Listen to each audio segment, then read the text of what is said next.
नमस्कार। आज हम एक प्राचीन भारतीय ज्ञान आयुर्वेद के एक बेहद जरूरी हिस्से पर गौर करने वाले हैं। रोजमर्रा की जीवन शैली, जिसे दिनचर्या कहा जाता है। जी। हम अष्टांग हृदय नाम के प्रसिद्ध ग्रंथ और उसकी टीकाओं के जरिए इसे समझेंगे। हमारा मकसद ये जानना है कि हजारों साल पुरानी ये आदतें आज भी हमारी सेहत और लंबी उम्र के लिए कैसे फायदेमंद हो सकती हैं। तो चलिए इसे खोलकर समझते हैं। हाँ, आयुर्वेद में दिनचर्या को बहुत महत्व दिया गया है। ये सिर्फ आप कह सकती हैं सुबह से रात तक क्या करना है इसकी लिस्ट नहीं है। ये तो प्रकृति की लय के साथ, सूरज और मौसम के बदलने के साथ अपने शरीर और मन को मिलाने का एक तरीका है। अच्छा। जिससे हम पूरी तरह स्वस्थ रह सकें, जैसे आयुर्वेद स्वस्थ वृत्त कहता है। असल में ये ग्रंथ बीमारी के इलाज से ज्यादा स्वास्थ्य को बनाए रखने पर, मतलब आयुहा पालन पर जोर देता है। और इसकी शुरुआत होती है एक ऐसी सलाह से जो हम सबने सुनी होगी, पर शायद मानते कम है। सुबह जल्दी उठना। ग्रंथ कहता है ब्राह्मे मुहूर्त उत्तिष्ठेत। यहीं से शुरू करते हैं। ये ब्रह्म मुहूर्त आखिर होता कब है? हाँ, श्लोक है, ब्राह्मे मुहूर्त उत्तिष्ठेत स्वस्थो रक्षार्थम आयुषा। मतलब स्वस्थ व्यक्ति को अपनी आयु की रक्षा के लिए ब्रह्म मुहूर्त में उठना चाहिए। ये वक्त होता है रात का आखिरी पहर, यानी सूरज उगने से करीब 1.5 घंटा पहले। 1.5 घंटा पहले? जी। आयुर्वेद मानता है कि इस समय माहौल में एक खास तरह की शांति और सात्विकता होती है, जिससे मन शांत और चीजों को सीखने के लिए तैयार रहता है। और यहाँ स्वस्थ का क्या मतलब है? क्या सिर्फ जिसे कोई बीमारी ना हो? नहीं, आयुर्वेद में स्वस्थ की परिभाषा इससे कहीं गहरी है। एक बहुत प्रसिद्ध श्लोक है, समदोषः समाग्निश्च समधातु मलक्रिया प्रसन्नात्मेन्द्रिय मनः स्वस्थ इत्यभिधीयते। अच्छा। यानी स्वस्थ वो है जिसके शरीर के तीनों मुख्य तत्व वात, पित्त, कफ, जिन्हें दोष कहते हैं, पाचन शक्ति यानी अग्नि, शरीर के ऊतक या टिश्यूज मतलब धातु, और मलमूत्र त्याग यानी मलक्रिया, ये सब संतुलन में हों। ठीक है। और साथ ही जिसकी आत्मा, इंद्रियां और मन ये सब प्रसन्न और शांत हों। तो ये सिर्फ शारीरिक नहीं, मानसिक और आत्मिक सेहत की भी बात है। समझ गई। तो इस समय उठकर आयु की रक्षा कैसे होती है? इसका क्या कनेक्शन है? देखिए, सुबह की शांति में उठकर व्यक्ति अपने शरीर पर ध्यान दे सकता है। मतलब शरीर चिंतान निर्वर्त्य, सोच सकता है कि रात का खाना ठीक से पचा या नहीं, जीर्णार्जीर्णम निरूपयन। ये आत्ममंथन का, सेल्फ रिफ्लेक्शन का बेहतरीन समय है। इसके बाद शरीर की सफाई यानी शौच आदि, कृत शौच विधि स्ततः जरूरी है। टीकाओं में कहा गया है कि इस वक्त मन साफ रहता है, जिससे दिन की शुरुआत सही सोच और फैसलों से होती है। ये एक तरह से दिन के लिए खुद को तैयार करना है। समझ गई। शरीर की सफाई के बाद अगला कदम आता है मुंह की सफाई का। दंत पवन यानी दातुन। आजकल तो ब्रश का जमाना है, पर ग्रंथ दातुन की बात करता है। हाँ, ग्रंथ कुछ खास पेड़ों की टहनियों के इस्तेमाल की सलाह देता है, जैसे नीम, बबूल या अर्जुन। श्लोक में अर्क, नग्र्योध, खदिर, करंज, ककूब आदि का जिक्र है। अच्छा। जरूरी ये नहीं कि आप सारे नाम रटें, बल्कि ये समझें कि इन पेड़ों में कैसेला, कड़वा या तीखा रस होता है। मतलब एस्ट्रिंजेंट, बिटर या पंजेंट टेस्ट। हाँ। जो मुंह को साफ करने में मदद करता है। और इसे इस्तेमाल करने का भी कोई खास तरीका बताया गया है? हाँ, बताया है। दातुन करीब 12 अंगुल लंबी, छोटी उंगली जितनी मोटी और आगे से नरम यानी थोड़ी कूटी हुई होनी चाहिए, ताकि मसूड़ों को चोट न लगे। दंत मांस्यान बाधायन सुबह और खाने के बाद करने की सलाह है। ओके। इसका मकसद सिर्फ दांत साफ करना नहीं, बल्कि मुंह का स्वाद ठीक करना, भूख जगाना और कफ को साफ करना भी है। लेकिन क्या ये सबके लिए है या इसमें भी कुछ सावधानियां हैं? बिल्कुल सावधानियां हैं। आयुर्वेद हर किसी के लिए एक ही नियम नहीं बताता। जैसे अगर किसी को बदहजमी, उल्टी, सांस की तकलीफ, बुखार, बहुत ज्यादा प्यास या मुंह में छाले हों, अच्छा। तो उसे दातुन नहीं करनी चाहिए। मूल सिद्धांत यह है कि जब शरीर पहले से ही किसी परेशानी से गुजर रहा हो, तो उसे और तकलीफ न दी जाए। ये बात ध्यान रखने वाली है। तो जैसे मुंह की सफाई हमें स्वाद और साफ बोली के लिए तैयार करती है, वैसे ही हमारे ज्ञानेंद्रियों में आंखों का बहुत महत्व है। अगला कदम है अंजन, यानी आंखों में काजल या सुरमा लगाना। सही कहा। ग्रंथ रोजाना सौवीरांजन लगाने की सलाह देता है। सौवीर मंजनम नित्यम हितम अक्षिणो, यानी ये आंखों के लिए रोजाना फायदेमंद है। रोजाना? हाँ, और हफ्ते में एक बार रसांजन लगाने को कहा गया है। ये थोड़ा तेज होता है और आंखों की सफाई करता है, मतलब श्रावणार्थम। आंखों में रोज कुछ लगाने का इसका क्या कारण बताया गया है? इसके पीछे एक दिलचस्प आयुर्वेदिक सोच है। माना जाता है कि आंखें मुख्य रूप से तेजस यानी अग्नि तत्व प्रधान हैं। चक्षुष तेजोमयम, अच्छा। इसलिए उन्हें कफ यानी जल तत्व से नुकसान पहुंचने का डर रहता है। तस्य विशेषात श्लेष्मतो भयम। सौनिरांजन सौम्य होने के कारण रोज आंखों की देखभाल करता है, जबकि रसांजन हफ्ते में एक बार जमा हुए कफ को निकालकर आंखों को साफ और नजर को तेज बनाता है। मनोज्ञ सूक्ष्म दर्शने।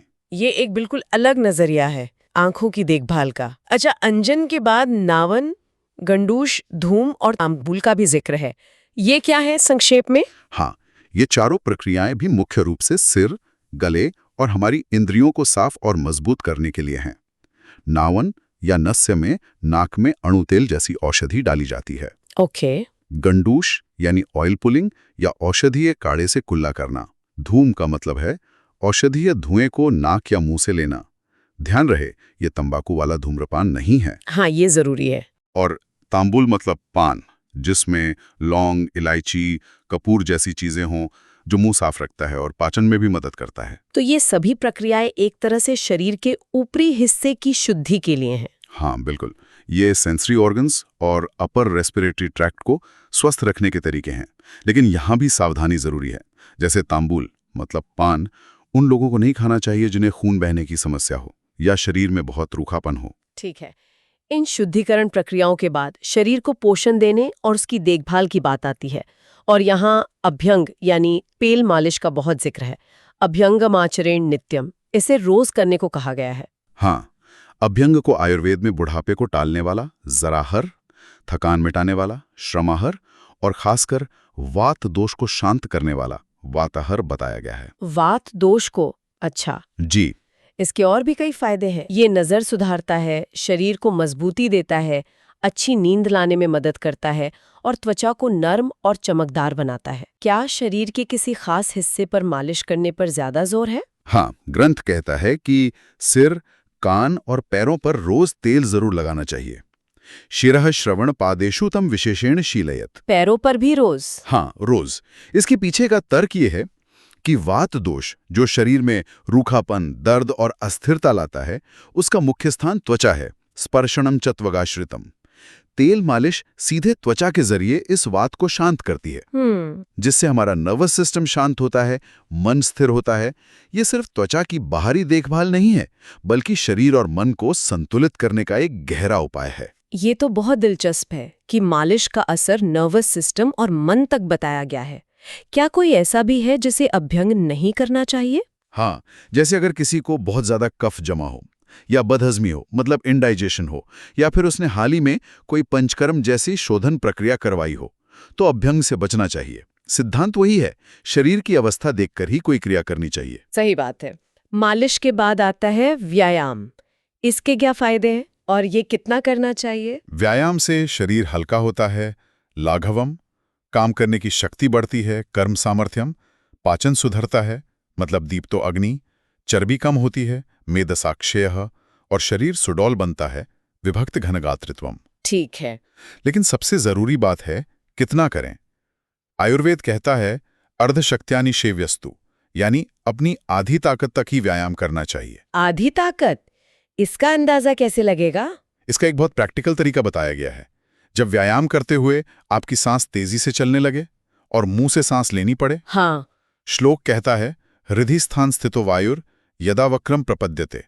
जब हृदय में स्थित वायु मुंह तक आने लगे तो समझ लीजिए कि आपकी आधी शक्ति लग चुकी है, अब रुक जाना चाहिए। वाह, ये तो बहुत सटीक है। जी, खासकर सर्दियों और वसंत में व्यायाम अच्छे से कर सकते हैं, बाकी मौसमों में थोड़ा कम। और हाँ, बच्चों, बुजुर्गों या जो बीमार हों, उन्हें भारी व्यायाम से बचना चाहिए। और अगर कोई जरूरत से ज्यादा कसरत कर ले तो उसका क्या? अति व्यायाम के नुकसान भी बताए गए हैं। बहुत ज्यादा प्यास लगना, थकावट, सांस फूलना, यहाँ तक कि बुखार या उल्टी भी हो सकती है। ग्रंथ में एक मजबूत उपमा दी गई है, जैसे कोई शेर अपनी ताकत से ज्यादा बड़े हाथी को खींचने की कोशिश में मारा जाता है। ओह। गजम सिंह इव कर्षण विनश्यति। वैसे ही ज्यादा व्यायाम करने वाला भी खुद को नुकसान पहुंचा सकता है। तो संतुलन, बैलेंस ही कुंजी है। बिल्कुल। अच्छा, व्यायाम के बाद उद्वर्तन का भी जिक्र है। ये क्या चीज है? ये एक तरह की सूखी मालिश है, जिसमें तेल की जगह पिसे हुए चूर्ण जैसे बेसन या खास जड़ी बूटियों का पाउडर उसका इस्तेमाल होता है। ये अभ्यंग के उलट है। अच्छा, सूखी मालिश। हाँ, ये कफ को कम करता है, चर्बी घटाता है और त्वचा को साफ करता है। उद्वर्तनम कफहरम मेदसः प्रविलायनम। और फिर दिनचर्या में आता है स्नान। इसके तो कई फायदे गिनाए गए हैं। स्नान को पाचन बढ़ाने वाला इंदीपनम, ऊर्जा और बल देने वाला ऊर्जा बलप्रदम, और शरीर की गंदगी, पसीना, थकान, प्यास, जलन जैसी चीजों को दूर करने वाला बताया गया है।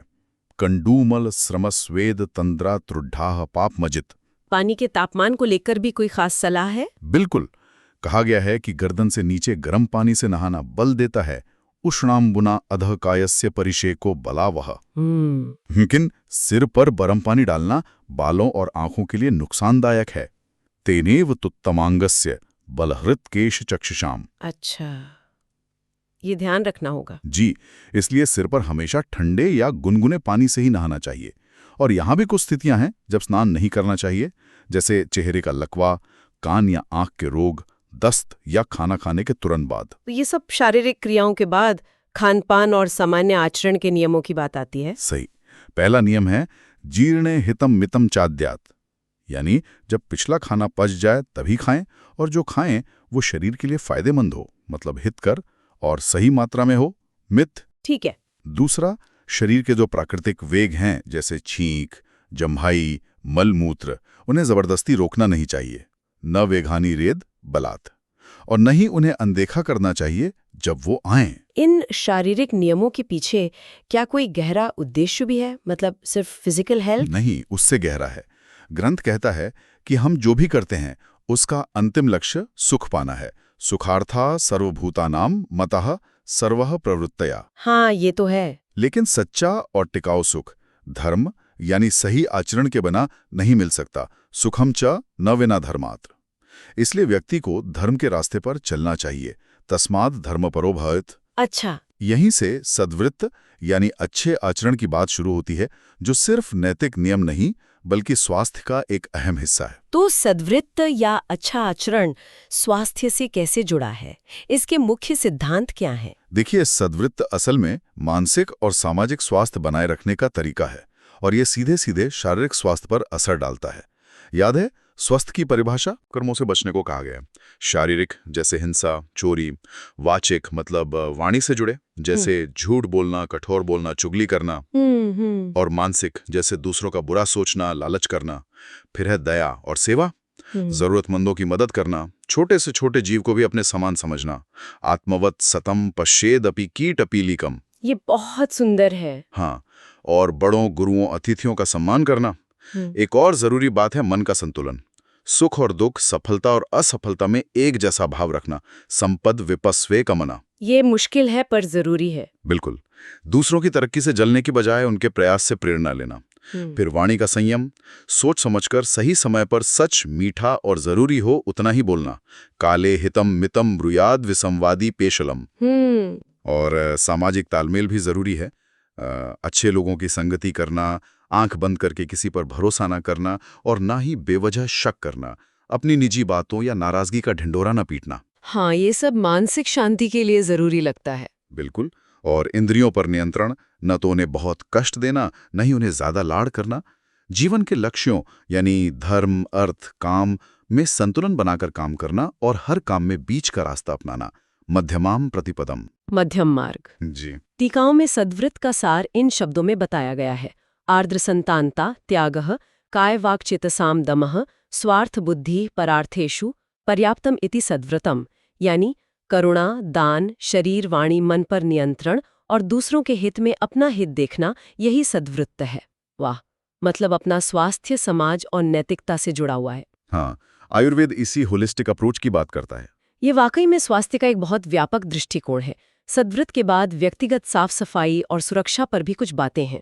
हाँ, बहुत संक्षेप में कहें तो बाल, नाखून आदि काटकर साफ सुथरा रहना, रोज नहाना, अच्छे कपड़े पहनना, सुगंध लगाना, ये सब शारीरिक और मानसिक रूप से अच्छा महसूस कराते हैं। ठीक है। और सुरक्षा के लिए छाता, जूते पहनना, रात में जरूरत पड़ने पर टॉर्च या डंडा लेकर और किसी के साथ निकलना, ये व्यवहारिक सलाहें हैं। रत्न मंत्र औषधि धारण करने की बात भी है, जिसे हम आज के संदर्भ में शायद आत्मविश्वास या सकारात्मक सोच बनाए रखने से जोड़ सकते हैं। अंत में कुछ ऐसे काम बताए गए हैं जो नहीं करने चाहिए। वर्जित कर्म, इनकी लिस्ट तो काफी लंबी लगती है। हाँ, लिस्ट लंबी है, लेकिन इसके पीछे का सिद्धांत समझना जरूरी है। ये नियम हमें शारीरिक, मानसिक, सामाजिक और यहाँ तक कि सूक्ष्म स्तर पर होने वाले नुकसान से बचाने के लिए हैं। अच्छा। पूरी लिस्ट याद रखना मुश्किल है, लेकिन कुछ उदाहरणों से सिद्धांत समझ सकते हैं। जैसे अनादर से बचना, मंदिर, ध्वजा या पूज्य लोगों की छाया पर पैर न रखना, बिना मुंह के छींकना या जम्हाई ना लेना। खतरे से बचाव, जैसे तेज नदी तैरकर पार न करना, खतरनाक पेड़ या नाव पर न चढ़ना।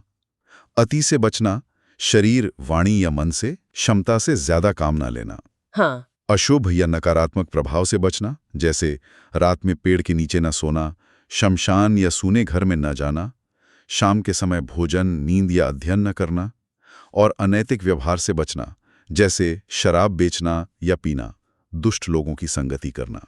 तो क्या इन सारे नियमों को याद रखना होगा? ये तो बहुत ज्यादा है। नहीं, देखिए, ग्रंथ खुद ही कहता है कि बुद्धिमान व्यक्ति के लिए ये दुनिया ही सबसे बड़ी शिक्षक है। आचार्यः सर्वचेष्टासु लोक एव हि धीमतः। अच्छा। मतलब हमें अपने आसपास के व्यवहार को देखकर सीखना चाहिए कि क्या सही है और क्या गलत। मूल भावना है जागरूकता और संतुलन। तो आज हमने आयुर्वेदिक दिनचर्या और सद्वृत्त के जरिए ये समझा कि कैसे रोजमर्रा की छोटी छोटी आदतें और हमारा आचरण मिलकर हमारी सेहत, लंबी उम्र और मानसिक शांति की नींव रखते हैं। श्लोक में भी कहा है, यम प्राप्नोति समाचरन आयुरारोग्यमैश्वर्यम यशो। बिल्कुल। ये शरीर, मन और समाज को जोड़ने वाला एक संपूर्ण नजरिया है। तो कुल मिलाकर इसका मतलब यही है कि स्वास्थ्य सिर्फ बीमारियों का न होना नहीं, बल्कि रोजमर्रा की जिंदगी को सजगता और संतुलन के साथ जीने की कला है। बिल्कुल। और अंत में ग्रंथ एक बहुत गहरी बात कहता है, रोज खुद से पूछें कि मेरा दिन कैसे बीता, मैंने क्या सही किया, क्या गलत। नक्तन दिनानि में यान्ति कथम भूतस्य संप्रति। रोज आत्मनिरीक्षण। हाँ, जो व्यक्ति रोज इस तरह आत्मनिरीक्षण करता है वो दुखों से बचा रहता है। दुख भांग न भवत्येवं नित्यम सन्निहित स्मृति। ये निरंतर जागरूकता ही हमें सही रास्ते पर रखती है और असली स्वास्थ्य की ओर ले जाती है। ये एक बेहद जरूरी संदेश है और श्रोताओं के लिए एक सवाल छोड़ते जाते हैं। आज की भागदौड़ भरी जिंदगी में आयुर्वेद के बताए इन सिद्धांतों में से कौन सा एक सिद्धांत आपको अपने जीवन में उतारने के लिए सबसे ज्यादा जरूरी या शायद सबसे ज्यादा चुनौतीपूर्ण लगता है और क्यों? इस पर सोचिएगा जरूर।